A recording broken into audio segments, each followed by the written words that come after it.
came here and they told us, yeah, you guys, it's going to be 3 or 4 of you living and working with an Iraqi company, there was definitely, you look at that situation and it's kind of hard to imagine doing that.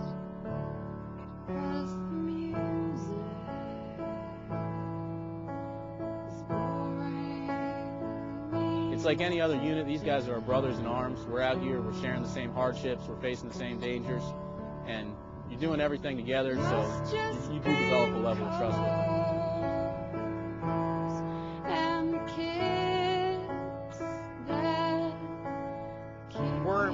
We're really close. It's a lot different than any other unit you'd be in.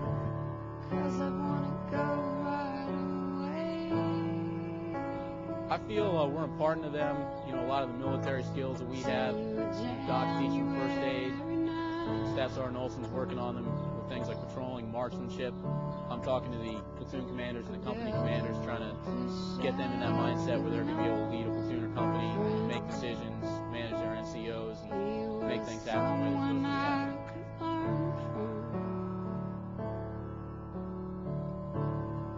The level of medical care out here is pretty much nothing.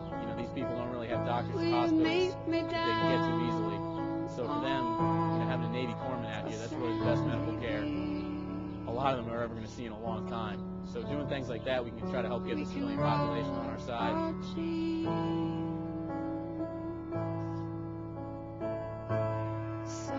2 rockets that were launched from the west aimed at our compound, and luckily they missed, but unfortunately they landed in the surrounding neighborhood, and there were a couple of families that were sitting outside and landed right in their backyard.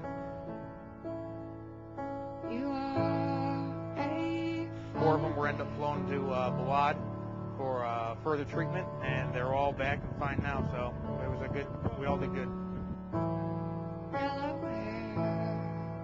Some of them, I'm the only doctor that they've seen probably in their whole life. They trust me, I trust them, and they know that if anything happens, I'll be there for them.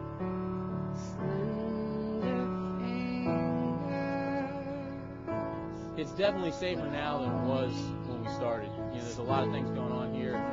Out to the west there's a school that just opened up a couple months ago.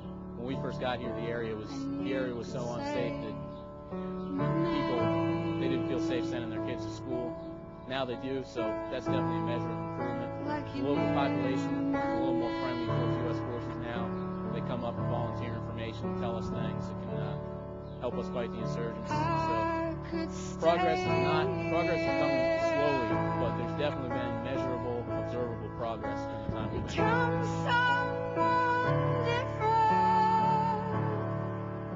If you were an American and you saw that kind of school anywhere in America, it would shock you. It's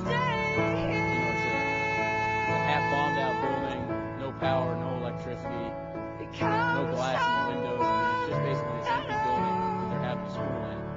And to us, we're kind of shocked to see that. But to the people who live out here, that's the best and the only school for, 20 kilometers around in any direction. And that represents the people in this area having the ability to send their children there and try to, put them on the road to a better future.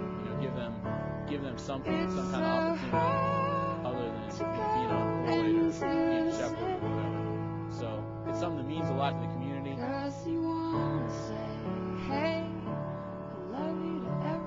The teachers who work there, they're not getting paid or anything. Most of the families around here are too poor to buy much in the way of school supplies. So we're kind of operating on a shoestring. So for us in the Iraqi Army to be able to go there and help them out, that's something that's very significant for the community, and it kind of builds a link between the community and the Army.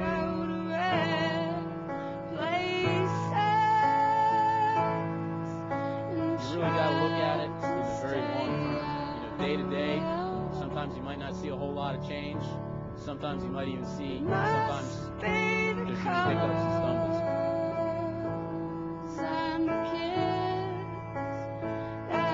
Really, the most important thing is the troops, the soldiers, they're brave and they're tough. And that's the kind of foundation you want. You can teach somebody marksmanship, you can teach someone to do patrols, you can teach them, how to do land navigation. Those are all skills you can teach. But if someone's a coward or someone's weak, you're not going to be able to change that. These guys are brave, they are tough. They've got that, so we can teach them those teachable skills.